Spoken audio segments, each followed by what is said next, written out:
you go from being through in the first minute of first half stoppage time, you're on the way to being through to the round of 16 with a game to spare. And by the end of that match, you're teetering on being knocked out. You're third in your group. And everyone in Australia, seeming about 4.88 million, according to the release I got from Channel 7 this morning, people at least, and the rest of Australia who watch from wherever or even just paid attention to have said, what the happened there? That's the vibe I've just got from everyone. That's how I felt. I think that's how everyone was feeling watching those Nigeria goals, go in the second half. It was bad. Like, to cut to the gist of it, after obviously the Emily Van Egmond goal was good, but we talk a lot about creating chances. Yes, there were a lot of shots. Technically, there were a lot of corners. There were a lot of balls played forward, but were there many concrete chances? I'm not going to go full XG because that's not my strength. I'm just going to go on what I see in front of me. And a lot of the chances, they weren't great. And then after half time, Nigeria makes subs. Australia don't make subs, despite, I think, a couple of players looking a bit gassed.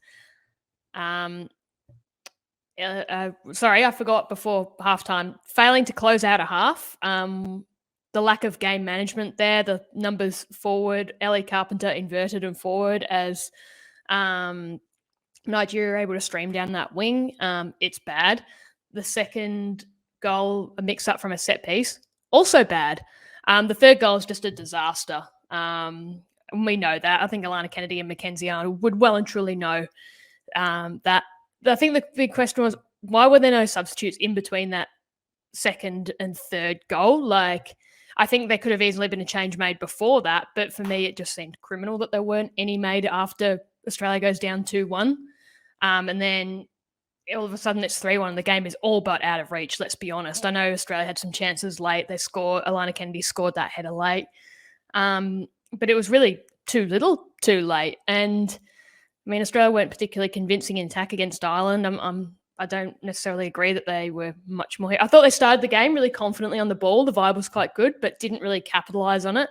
And in the second half, they just felt stretched. It felt like Nigeria on top. And then once they changed their subs in, they really hit the ground running. And yeah, it was bad. I think Tony Gustavsson was out coached in the second half. I think the sub or lack thereof, and then the choices of subs were diabolical. And I would be shocked if he didn't go back and reflect and think the same, to be honest, because it was bad. I think we can go into a bit more depth, but I'd rather get a couple of other vibe checks before we just get into my thoughts on everything that went wrong. Sam?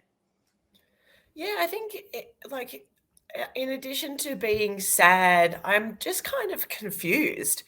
It was a really weird game, and it was a particularly weird second half. And I've been trying to figure out why.